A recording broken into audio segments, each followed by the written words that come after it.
Good evening. This is All India Radio and I am Abhishek Mukhopadhyay with the news at 9.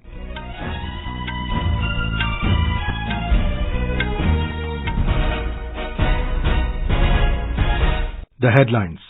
Final NRC list of Assam published. State government assures those left out can appeal against their exclusion in Foreigners Tribunals. Home Minister Amit Shah says government is committed to completing Kartarpur Sahib Corridor within stipulated time. Restrictions imposed yesterday lifted from most parts of Kashmir. Landline telephone services also restored in most places across the valley. Banking details of Indians with accounts in Switzerland to be available to tax authorities from tomorrow. In sports, Sasi Kumar Mukund enters singles final of the ATP Tennis Challenger Tour in China. And India playing on 294 for 6 in the first innings on day 2 of the second and final test against West Indies in Kingston. In Assam, the final National Register of Citizens NRC list was released today. Names of 3.11 crore applicants have been included, whereas 19.07 lakh have been excluded from the list. NRC State Coordinator's Office said in Guwahati that the status of both inclusion and exclusion can be checked online on the NRC website www.nrcassam.nic.in. The hard copies of the supplementary list of inclusions are available for public viewing at the NRC Seva Kendra office of the Deputy Commissioner and office of the Circle Officer. Any person who is not satisfied with the outcome of the claims and objections can file appeal before the Foreigners Tribunals. The state government has assured that those left out of the final NRC will not be detained. They can appeal against the exclusion in the Foreigners Tribunals and subsequently move higher courts. Assam government will establish 400 Foreigners Tribunals in the state to deal with such appeals. Our correspondent has filed this report. No untoward incident has been reported as security forces remain alert. Most of the political parties, including the BJP and Assam Gana Parishad, expressed displeasure on the final NRC. Several organizations, including Assam Public Works and all students' unions, are also not happy with the outcome. According to them, the number of excluded people should have been more than 19. Now the excluded people would go to the Foreigners Tribunals in challenging their exclusion. The Assam government has already announced to provide legal aid to the needy people. Manaspati Sharma, AR News, Guwahati. The process of updation of NRC was carried out by the Registrar General of India and was been closely monitored by the Supreme Court. The process started in 2013 as per order of the Apex Court. The NRC has immense significance for the people of Assam as the state witnessed a 6-year-long movement between 1979 and 1985 seeking detection and deportation of illegal Bangladeshis. The draft NRC, which was published last year, excluded names of over 40 lakh people from the document due to some discrepancies in the documents. Over 36 lakh of them applied afresh to get the names included in the final NRC.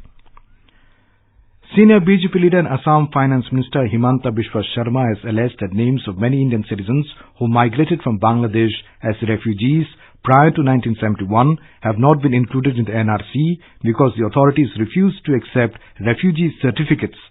State Agriculture Minister and Ahom Gana Parishad President Atul Bora expressed displeasure that only 19 lakh people have been excluded from the list.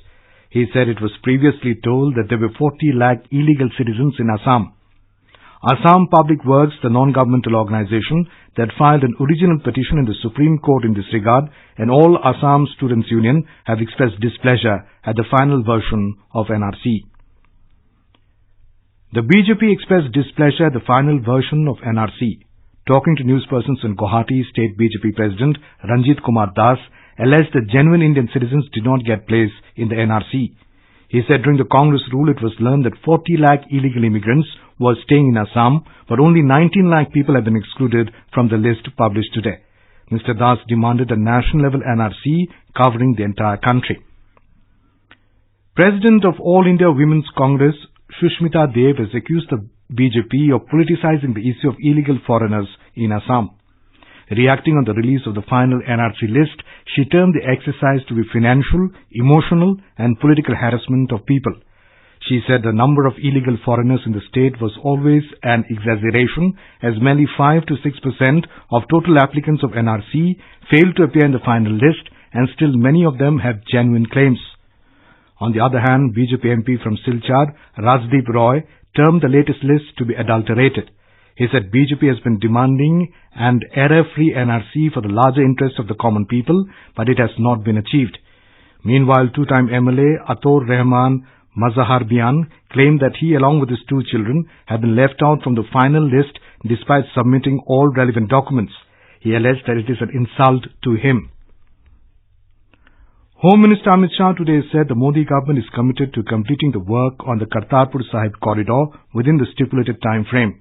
The assurance came a day after India and Pakistan held a technical meeting at the zero point on Kartarpur Corridor.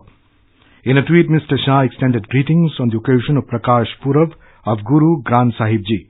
He said the teachings of Guru Granth Sahib Ji enshrine the message of universal brotherhood, peace and righteous way of life. In Jammu and Kashmir, the situation today remained normal, especially in the Kashmir Valley, with no untoward incident reported from anywhere. Restrictions were lifted from most parts of Kashmir a day after some curbs on the movement of people were imposed yesterday. People were seen moving on the roads in large numbers with increased movement of vehicles. Landline telephone services have been restored in most places across the valley in view of the improving situation. Chief of Army Staff General Bipin Rawat visited troops on the line of control to review prevailing situation and operational readiness of the units of White Knight Corps. He was accompanied by Army Commander Northern Command Lieutenant General Ranveer Singh. General Rawat was briefed and updated by the General Officer commanding White Knight Corps, Lieutenant General Paramjit Singh Sangha, and commanders on the ground. During his two-day visit to Jammu and Kashmir, the first after the abrogation of Article 370, the Army Chief reviewed the mission readiness of units, response mechanism to ceasefire violations, measures to counter infiltration, and preparation to deal with violent actions on the LOC. This is All India Radio giving you the news. For quick news updates, follow us on Twitter at AIR News Alerts. Banking details of Indians with accounts in Switzerland will be available to tax authorities from tomorrow. In a series of tweets, Central Board of Direct Taxes, CBDT, said this will be a significant step in the government's fight against black money, as the era of Swiss bank secrecy will finally be over. It said the first automatic exchange of financial account information under Common Reporting Standard will start in September. India will receive information of the calendar year 2018 in respect of all financial accounts held by Indian residents in Switzerland. The CBDT frames policy for the Income Tax Department. At least 13 persons were killed and 58 injured in a chemical factory explosion in Dhule district of Maharashtra today. According to officials, there were around 100 workers present at the time of the blast in the factory. More from a correspondent. Prima facie, a leaking chemical from a barrel triggered fire, which led to serial explosions in a factory in Wagadi village in Shirpur Taluka around 9:45 a.m. At least 100 workers were present in the factory at the time of the accident. The blaze has been brought under control, but the rescue operation at the spot is still going on. The injured, including 6 children, have been admitted at the Dhule Civil Hospital and Shirpur Cottage Hospital. All deceased have been identified. Nivedita Bhorkar, AIR News, Mumbai. The Union government has put restrictions on imports of agarbatti and other similar products. Now importers of these goods require license from the government for import purpose. In a notification, the Directorate General of Foreign Trade said import policy of agarbatti and other odoriferous preparations which operate by burning is revised from free to restricted. Restrictions have also been imposed on imports of other odoriferous preparations used for deodorizing room. Vice President M. Venkaiah Naidu today stressed the need for bringing reforms in global political, financial and business institutions to make them more representative of the ground realities. He said India supports rules-based multilateral order to tackle challenges like climate change, technology divide, trade disputes, terrorism, connectivity and maritime threats. He was addressing after inaugurating the second Deccan Dialogue, Economic Diplomacy in the Age of Disruptions, held at the Indian School of Business in Hyderabad. The entire month of September will be celebrated as Rashtriya Poshan Ma beginning from tomorrow. This year the theme is complementary feeding. Prime Minister Narendra Modi's overreaching scheme for holistic nourishment Poshan Abhiyan is a multi-ministerial convergence mission whose vision is to address malnutrition with a targeted approach by 2022. Last month in his Mann Ki Baat program last Sunday, Mr. Modi talked about malnutrition and said that due to lack of awareness about it, both poor and affluent families are affected by it. आज जागरूकता के अभाव में कुपोषण से गरीब भी और संपन्न भी दोनों ही तरह के परिवार प्रभावित हैं। पूरे देश में सितंबर महीना पोषण अभियान के रूप में मनाया जाएगा। आप जरूर इससे जुड़िए, जानकारी लीजिए, कुछ नया जोड़िए, आप भी योगदान दीजिए। अगर आप एकाध व्यक्ति को भी कुपोषण से बाहर लाते हैं, मतलब हम देश को कुपोषण से बाहर लाते हैं। Talking exclusively to AIR News, Niti Aayog member Dr. V.K. Paul said, the purpose of celebrating the Poshan month is to take the message of nutrition to every nook and corner of the country and to focus on complementary food, treatment and prevention from infections in children. The main theme this year is complementary food, complementary feeding of children, which relates to how we introduce semi-solid food after 6 months of age to children. Up to 6 months, breastfeeding alone is sufficient. After 6 months, semi-solid food has to be introduced, and this has to be done effectively. Focus of this Poshan Maha is on complementary feeding. Our correspondent reports that Poshan Abhiyan was launched by the Prime Minister in March last year from Jhunjhunu in Rajasthan. The program aims at achieving improvement in nutritional status of children up to 6 years of age, adolescent girls, pregnant women and lactating mothers. Union Minister for Culture and Tourism Prahlad Singh Patel today inaugurated a gallery of confiscated and retrieved antiquities at Purana Killa in New Delhi. Talking to reporters, Mr. Patel said it's a matter of pride that it has been possible to retrieve the historical pieces of the heritage from abroad. He further said this is a success of the efforts of the strong leadership of Prime Minister Narendra Modi that the ancient antiquities which were lost earlier are now once again being retrieved. The gallery was established by Archaeological Survey of India, ASI. The displayed antiquities will sensitize the public towards the illegal trade of national heritage. The gallery will remain open for public from 10 a.m. to 5 p.m. except Friday.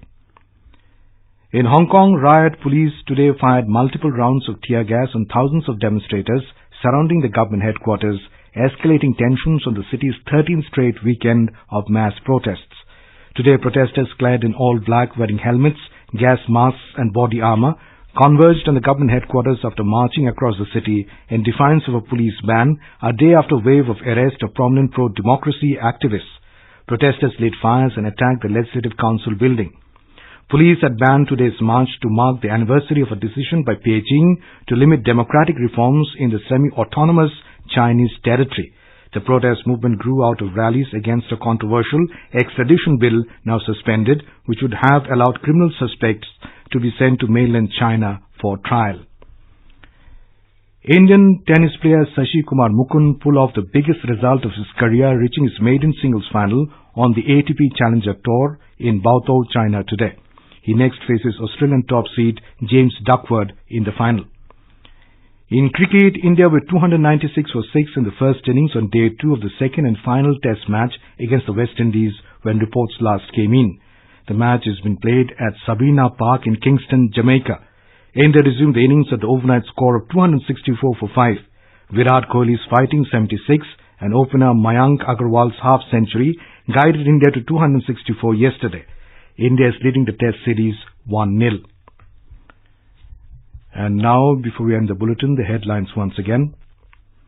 Final NRC list of Assam published. State government assures those left out can appeal against exclusion in the Foreigners Tribunals. Home Minister Amit Shah says government is committed to completing Kartarpur Sahib Corridor within stipulated time. Restrictions imposed yesterday lifted from most parts of Kashmir. Landline telephone services also restored in most places across the valley. Banking details of Indians with accounts in Switzerland to be available to tax authorities from tomorrow. In sports, Sasi Kumar Mukund enters singles final of ATP Tennis Challenger Tour in China. And India playing on 296 for 6 in the first innings on day 2 of the second and final test against West Indies in Kingston. And that is all in the news at 9. Good night.